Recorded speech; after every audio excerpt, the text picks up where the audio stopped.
En noviembre, alrededor de la 1:30 am, salí de la autopista y paré en una pequeña gasolinera aislada con dos bombas. Estaba completamente agotado, al grado de que todo me parecía perfectamente normal. Mientras estacionaba mi coche cerca de la bomba, mis ojos estaban fijos en el indicador mientras llenaba el tanque. Tratando de no pasarme de los $30, fue hasta que caminé hacia la caseta para pagar que me di cuenta de que algo andaba mal. Lo primero que me llamó la atención fue que no había nadie atendiendo la caja. Al principio, simplemente esperé pensando que el empleado seguramente había ido al baño o algo así. Al mirar alrededor, noté que el conductor del auto en la bomba frente a mí también había desaparecido. No estaba ni en su auto ni dentro de la tienda. Pensé primero que el conductor y el empleado estaban atrás en la estación. Luego sentí un escalofrío repentino, preguntándome si no estaba interrumpiendo un asalto. Dudé en golpear la ventana o llamar a alguien. Recuerdo haber mirado el auto frente a mí, diciéndome que si era un Honda, me iría de inmediato. Pero a simple vista era un BMW Serie 3 de 2011. Los Hondas son fáciles de robar, los BMW mucho menos. Eso no descartaba del todo un asalto, pero me tranquilizó lo suficiente para golpear la ventana y preguntar si había alguien. Golpeé 1, 2 y 3 veces en minutos, y ahí comprendí que algo anormal ocurría. Entonces intenté abrir la puerta de la tienda. Estaba casi seguro de que debía estar cerrada con llave, pero cuando la empujé, se abrió sin resistencia, así que avancé hasta el mostrador llamando «Buenos días» en voz alta. Creyendo que podía ser una emergencia médica, salté el mostrador para revisar. En la parte trasera de la tienda había un baño, una bodega y una pequeña oficina, todos cerrados con llave y completamente vacíos. Fue solo en ese momento que me di cuenta de que la gasolinera estaba totalmente desierta. Volví a revisar detrás del edificio, sin mucha convicción. Luego, una vez que estuve seguro de que algo realmente extraño estaba pasando, saqué mi teléfono para llamar a la policía. Antes de eso, grité «Hola», una vez más, mucho más fuerte, pero sin respuesta, así que llamé a la policía. Al principio, sentí que la operadora pensaba que yo era un cliente molesto porque el empleado no estaba en su puesto. Pero cuando le dije que no había nadie en el lugar, ni en la tienda, ni en otro lado, ella atendió la llamada en serio, preguntó dónde estaba y si parecía un asalto. Le respondí que no tenía ni la menor idea, y me explicó que si había ocurrido un robo recientemente, algún empleado todavía podría estar escondido en algún lugar. Sentí un poco de frustración porque ya había revisado casi todo, excepto el contenedor de basura al lado de la estación. Al volver de mirar la autopista, pensé en abrirlo. Quería decirle a la recepcionista, revisé hasta la basura, aquí no hay nadie. Pero cuando levanté la tapa, él se levantó. Vi brevemente el contenido antes de soltar la tapa y retroceder como si el contenedor fuera radiactivo. Pero ese breve vistazo fue suficiente para mí. Había dos cuerpos adentro, retorcidos en posiciones imposibles, cubiertos de manchas oscuras, y uno de ellos llevaba casi con certeza un uniforme de gasolinera.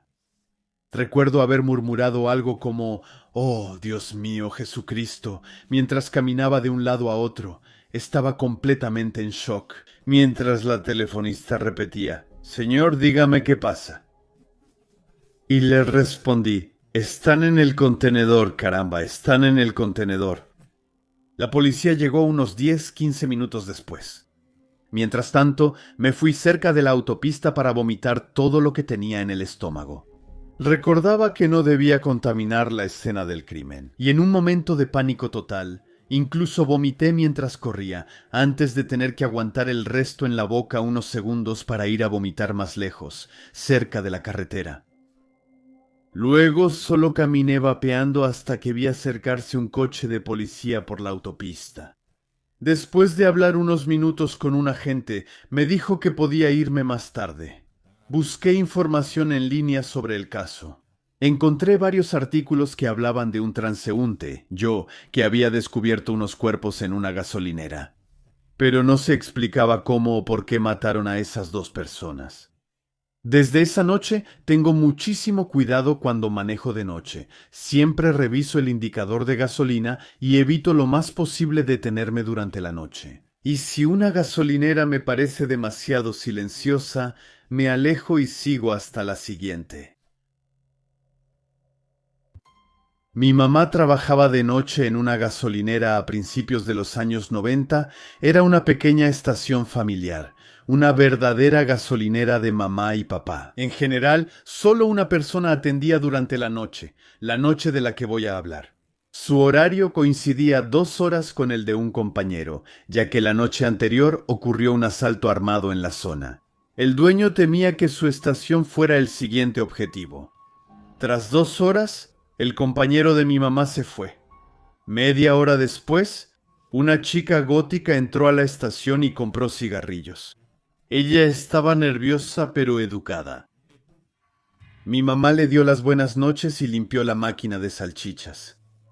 Mientras limpiaba, notó que la chica seguía en la estación. Empezó a deambular entre los pasillos durante unos buenos 5 minutos, mirando artículos al azar. Por fin, mi mamá dejó lo que hacía y le preguntó si necesitaba algo. La chica se acercó al mostrador y le explicó que su auto se había quedado sin gasolina un poco más adelante, en la calle. Necesitaba combustible. No tenía bidón, así que mi mamá tomó uno detrás del mostrador y dio el precio. La chica dijo que no tenía dinero para el bidón, lo cual era raro porque acababa de comprar cigarrillos.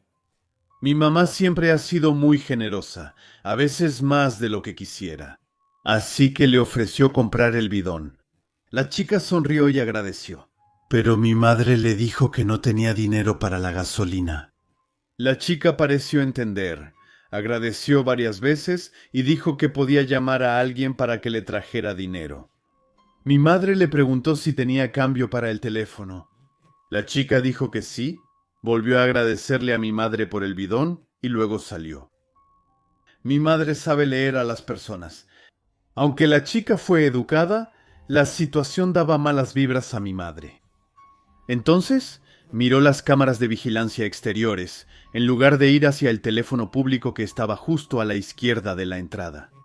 La chica se dirigió hacia una camioneta estacionada muy cerca de la estación, se acercó al lado del pasajero y empezó a hablar con alguien dentro de la camioneta. Ella señalaba la estación varias veces. Mientras tanto, mi mamá rezaba internamente para no estar a punto de ser asaltada. La discusión no duró más que 1 o 2 minutos. Luego la chica regresó a la estación, volviendo a entrar. Le dijo a mi mamá que su tío le dio dinero para gasolina, pero no pudo usar la manija de la bomba. Cabe señalar que las bombas de esa estación eran modelos muy sencillos, sin nada en particular. Entonces la chica le pidió a mi mamá si podía salir para ayudarla. Mi mamá aparentó calma, pero estaba en pánico por dentro. Le explicó que no podía salir de la estación y le aconsejó que intentara con otra bomba. La chica dijo que ya las había intentado todas, pero no podía lograrlo.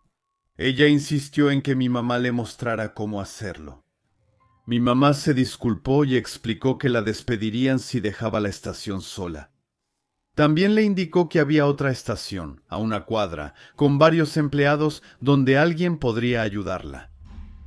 En ese momento, la chica empezó a quejarse y luego soltó una especie de gruñido extraño. Luego fingió una sonrisa y dijo que solo se ausentaría 1 minuto porque necesitaba la ayuda de mi mamá. Al decir eso, apretaba los dientes y golpeaba el pie como una niña caprichosa. Luego empezó a jadear como un animal. Fue en ese momento cuando mi madre dejó de ser amable.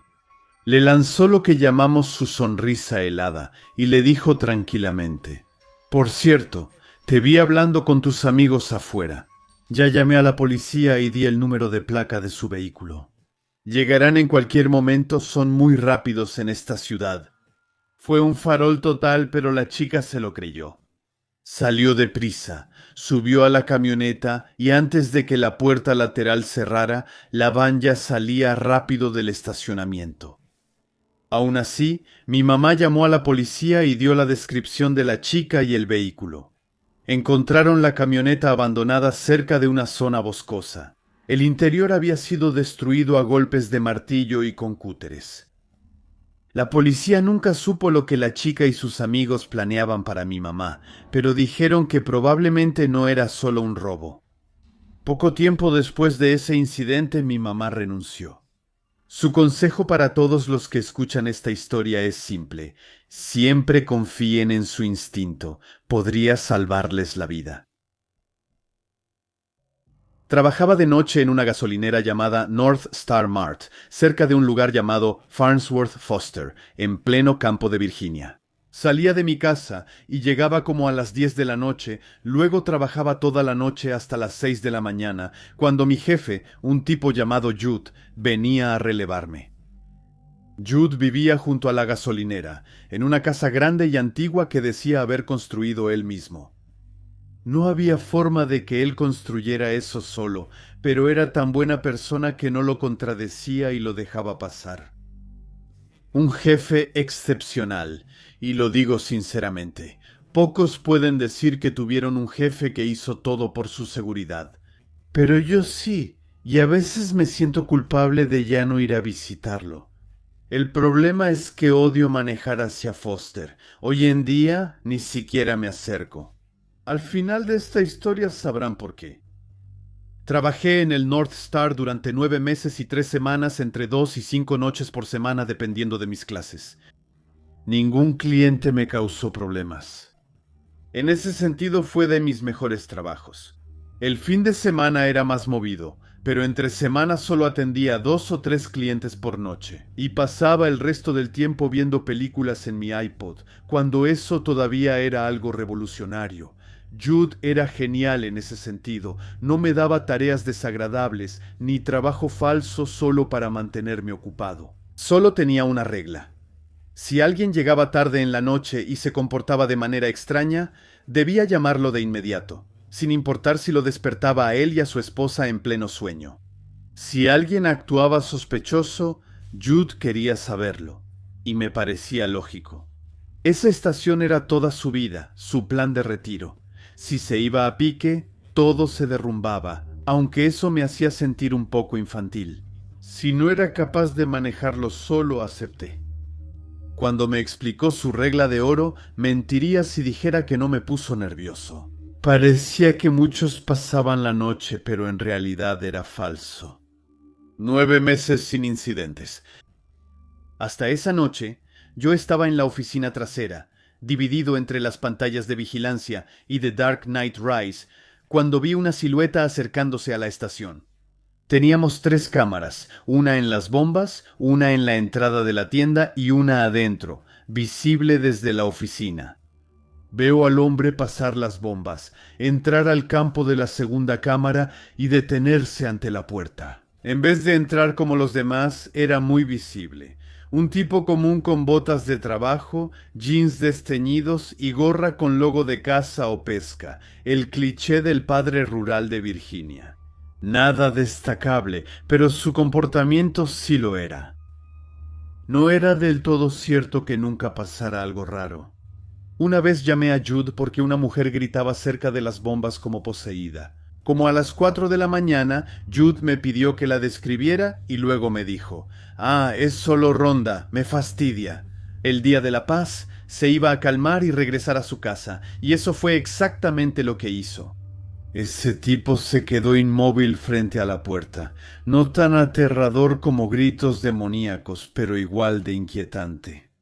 Luego, su cabeza empezó a moverse lentamente, giró el cuello hasta mirar directamente a la cámara. Probablemente fue una ilusión, pero sentí que me miraba y es de las sensaciones más escalofriantes que he tenido. En ese momento, tomé el teléfono y llamé a Jude. Esta vez no sentí ninguna incomodidad, solo que ese tipo no era solo raro o drogadicto, era otra cosa, algo mucho peor. Jude contestó y me pidió que describiera al hombre. Empecé y de repente colgó bruscamente. Miré la pantalla. El hombre había desaparecido. Tampoco estaba en la tienda. Me preguntaba dónde se había ido y por qué. Jude acababa de colgarme. Luego lo vi en las cámaras. Jude corría hacia la estación. Entró corriendo a la tienda en boxers y camiseta, con una escopeta preguntando por el hombre. Al decirle que desapareció, entró rápido a la oficina a revisar las imágenes otra vez. Estaba en pánico. ¿Por qué había tomado una escopeta? Cada vez que preguntaba, me hacía callar y me pedía concentrarme. Retrocedió las imágenes hasta encontrar lo que buscaba, y cuando lo vio, Jude se puso furioso. Jude le tenía mucho miedo a ese hombre. Suficiente como para venir corriendo armado para protegerme, y eso también me aterrorizó. Jude me mandó a casa esa noche, y después de llamar a la policía al día siguiente, me llamó para decirme que entendería si no quería volver a trabajar. Solo le pregunté una vez quién era ese hombre. Jude pausó y repitió que entendería si no volvía. Le agradecí por el trabajo, le deseé buena suerte y colgué. Como dije, todavía me siento culpable. Era un buen tipo, un excelente jefe, pero sin saber quién era ese hombre, ni por qué Jude le tenía tanto miedo. Ya no podía trabajar ahí, no quería morir por un trabajo en una gasolinera, por muy buena onda que fuera mi jefe. Si alguien podía asustar al tipo más duro que he visto, ¿qué oportunidad tenía yo?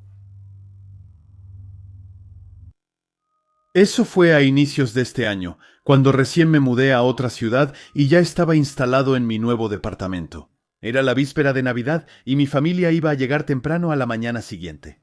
Pasé la noche limpiando y preparando todo para el gran día. Todo iba bien, estaba de buen humor, me metí en la cama, un poco demasiado emocionado para dormir. Organizaba la Navidad en mi casa por primera vez, así que estaba nervioso y eufórico. Sabía que debía dormir, pero era imposible. Revisé mi teléfono para pasar el tiempo. Era como las 10 de la noche. Luego, sin transición, me encontré en un coche con mi esposo en la autopista. Él señalaba algo en el cielo muy alterado, gritando, ¿qué es eso? Y todo se volvió borroso. Me sentí aturdido, como si estuviera despertando. Había luces a mi alrededor, una sombra oscura encima de mí, y sentía como si unos dedos presionaran mis sienes. Algo estaba sobre mi cabeza. Recuerdo muy claramente esa sensación de terror, ese pensamiento inmediato. Oh, no, otra vez no. Estaba entumecido, pero logré murmurar algo y levantar un brazo que pesaba como plomo, tratando de decir, estoy despierto. Luego cerré los ojos, solo deseando que terminara. Recuerdo haber pensado, espero que no dure mucho. Después, oscuridad total. Me desperté de golpe, empapado en sudor, con los dos puños en la frente, pulsando dolorosamente. Estaba de vuelta en mi habitación. Todo estaba exactamente como lo había dejado. La televisión encendida, mi teléfono en la mano. Me dije, caray, fue un sueño realmente extraño. En ese momento, se escuchó un ruido sordo y se fue la luz. La habitación quedó en completa oscuridad, y eso me aterrorizó. Me asusté e intenté despertar a mi esposo que dormía. Pocos segundos después volvió la electricidad. Mi esposo solo se rió y me dijo que estaba siendo un poco ridícula. El problema es que sé bien que podría haber sido un sueño. Es posible, pero no sueño muy seguido, y cuando pasa, nunca es tan realista. Ese parecía increíblemente real. Y sobre todo, ¿por qué extraterrestres? Ni siquiera es un tema que me interese. Más bien me atraen las historias de fantasmas, no los ovnis, no leo nada sobre eso. Recuerdo claramente ese miedo visceral y la sensación de que todo comenzaba de nuevo. Me daba un nudo en el estómago al pensar en revivir algo que no entendía. Lo que es aún más extraño es que no tengo ningún otro recuerdo de sueños o experiencias similares. Pasó así, de la nada, y además era Navidad. Yo no estaba pensando en absoluto en extraterrestres ni en nada por el estilo. No sé qué pensar, solo necesitaba hablarlo y sacarlo de mi cabeza. Si alguien sabe qué podría ser, estoy dispuesto a escuchar.